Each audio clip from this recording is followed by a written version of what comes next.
Séquence montage enclenchée. Dans 5, 4, 3, 2, 1.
Allez, hop, hop, hop,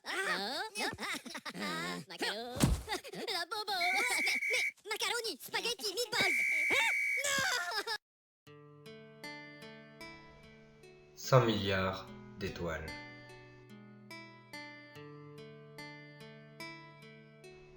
« 100 milliards de neurones.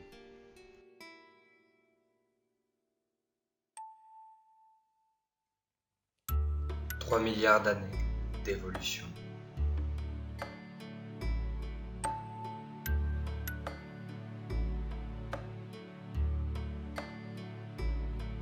1 million de milliards de connexions. Albert Einstein est aujourd'hui considéré comme l'un des plus grands scientifiques de l'histoire. Il fait partie lui aussi de la grande famille des 10. Albert Einstein a tenté d'unir à travers une équation mathématique l'infiniment grand et l'infiniment petit. À travers ce montage, je vais tenter de vous amener aux confins de votre intelligence et mettre en perspective l'infinité de connexions en œuvre lors d'une situation d'apprentissage. Tout d'abord, il me semble important de définir l'intelligence au sens large. Intelligence, ensemble des facultés mentales permettant de comprendre les choses et les faits, de découvrir les relations entre elles et d'aboutir à la connaissance conceptuelle et rationnelle. Elle permet de comprendre et de s'adapter à des situations nouvelles et peut en ce sens être également définie comme la faculté d'adaptation. L'intelligence peut être également perçue comme la capacité à traiter l'information pour atteindre ses objectifs en dépensant le moins de ressources possible. Edward Gardner, en 1983, suggère qu'il existe plusieurs types d'intelligence. Il en dénombre 8.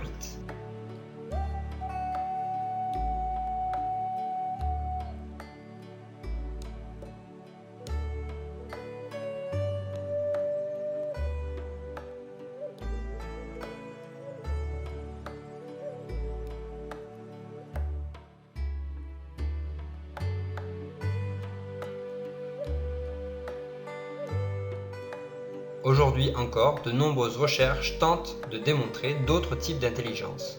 Pour exemple, l'intelligence émotionnelle. Mécontent d'utiliser plusieurs intelligences, il fait appel à plusieurs styles d'apprentissage, auditif, visuel, kinesthésique, mais aussi réfléchi, actif, pragmatique et théoricien. Le réfléchi a besoin d'avoir un maximum d'informations avant de se lancer, contrairement à l'actif qui lui préfère l'action.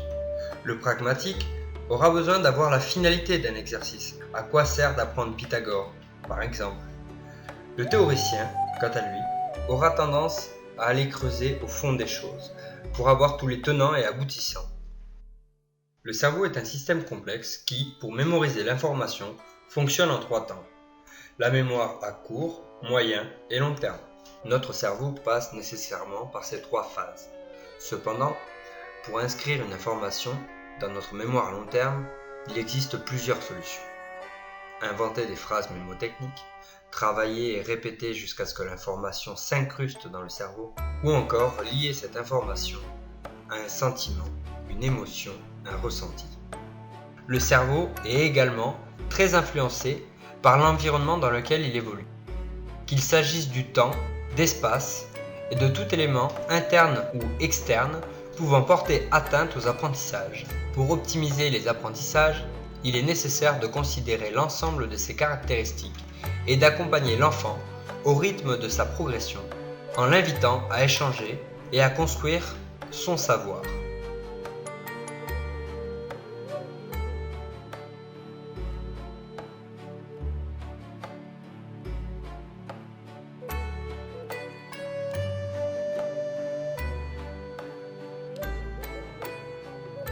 Avant de nous quitter, j'aimerais vous présenter quelques personnes qui font eux aussi partie de la grande famille d'Ennis.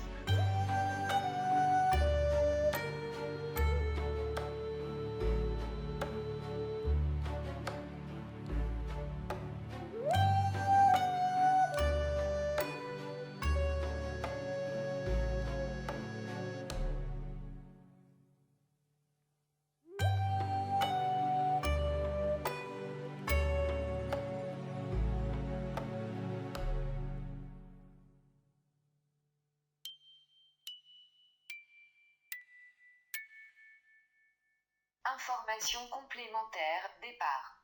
Pouvez-vous lire ceci? Démarrage adaptation enclenché. Pouvez-vous lire ceci? Démarrage adaptation enclenché. Adaptation appropriée trouvée, correction.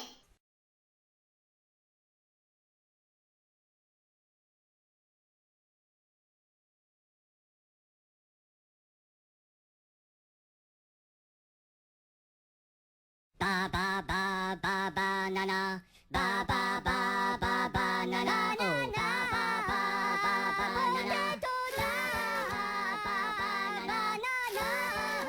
ba banana, tocali lo potato li cani malo manica notica, ba banana, yo plano fu, la pano no tu, ma banana la camopita mo banana, ba banana, potato. Tocali no potato li cani malo manica notica ba banana.